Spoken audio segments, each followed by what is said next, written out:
자, 휴머노이드 로봇 제조 게임에 오신 여러분 환영합니다. 이 게임에서 이기고 싶으시다고요?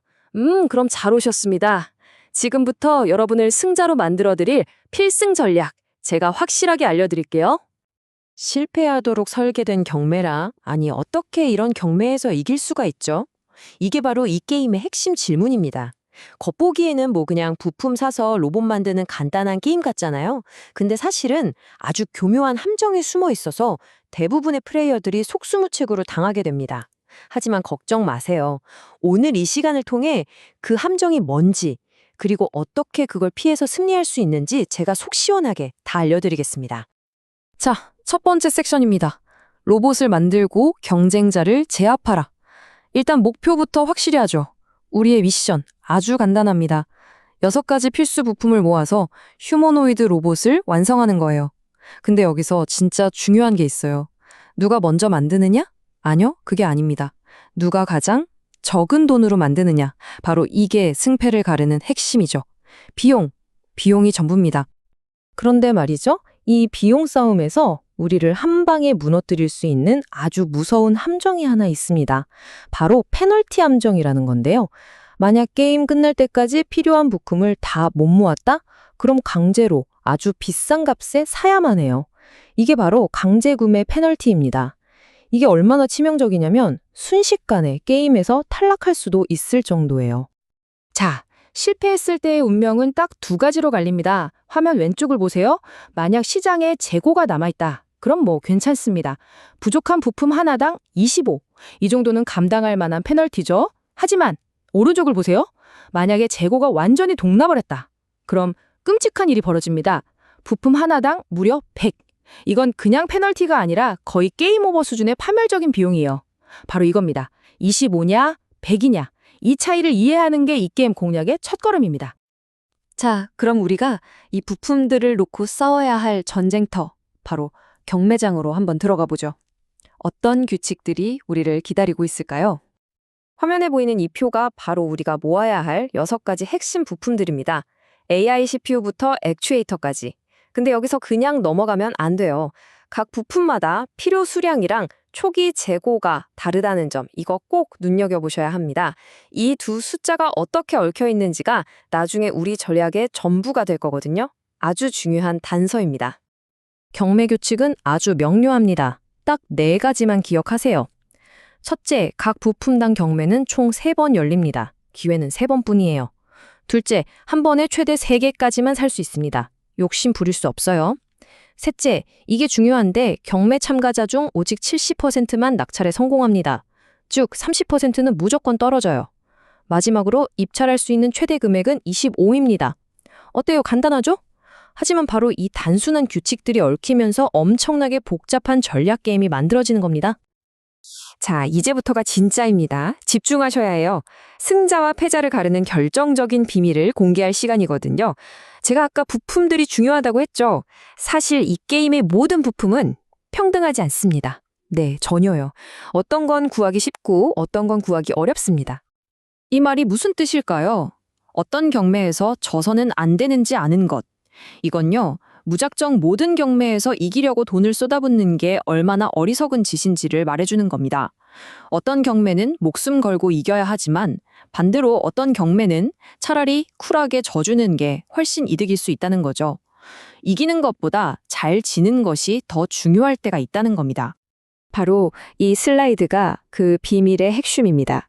부품은 크게 2 종류로 나뉘어요. 왼쪽, 구하기 쉬운 부품들, AI CPU, 자이로, 비전 센서 같은 것들이죠. 왜 쉽냐? 필요한 개수가 적어서 3번의 경매 중 2번만 이기면 되거든요. 근데 이게 함정입니다. 모두가 쉽네? 하고 방심하는 순간 너도 나도 달려들어서 재고가 순식간에 사라져버려요. 재고 소진 위험이 엄청나게 높다는 거죠. 반면에 오른쪽, 구하기 어려운 부품들은 어떨까요? 라이다, 5G, 액추에이터. 얘네들은 필요한 개수가 많아서 3번의 경매를 다 이겨야 해요. 그러니까 다들 저건 빡세겠다 하고 섣불리 덤비지 않죠. 역설적으로 그래서 재고가 남을 확률이 더 높은 겁니다. 이 차이 느껴지시나요? 바로 이 차이 때문에 우리는 완전히 다른 2가지 전략을 써야만 합니다. 자, 이 놀라운 사실을 알았으니 이제 뭘 해야 할까요? 네, 바로 우리만의 승리의 플레이북을 만들 시간입니다.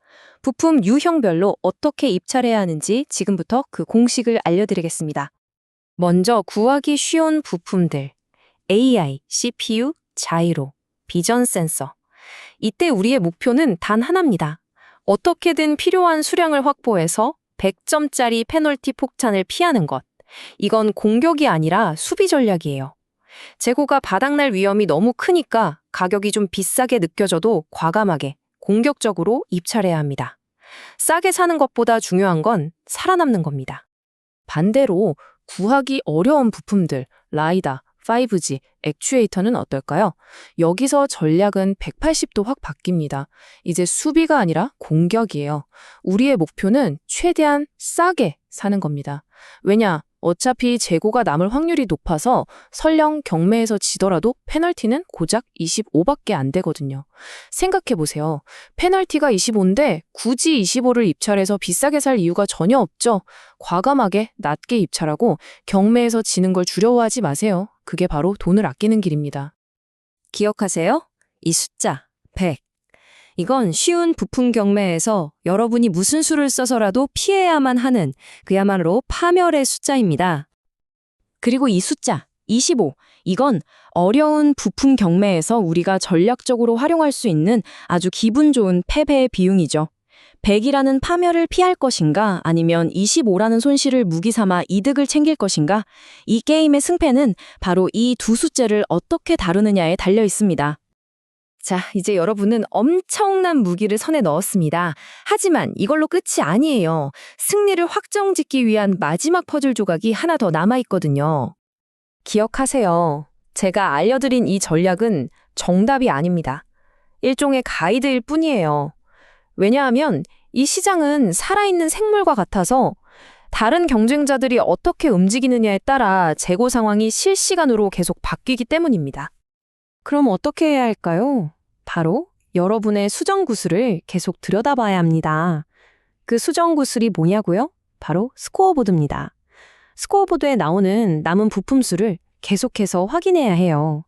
예를 들어 원래는 어려운 부품이라 낮게 입찰하려고 했는데 갑자기 다른 사람들이 마구 사들여서 재고가 위험 수준으로 떨어졌다? 그럼 즉시 전략을 바꿔서 공격적으로 입찰해야 하는 거죠. 이 상황인식 능력이야말로 진정한 고수와 하수를 가르는 마지막 기준입니다. 자, 이제 승리를 위한 플레이북은 여러분 손에 들어왔습니다. 이론은 완벽해요. 하지만 과연 살아 움직이는 시장 속에서 다른 경쟁자들의 허를 찌르고 최종 승자가 될 수 있을까요? 그건 이제 여러분의 손에 달렸습니다.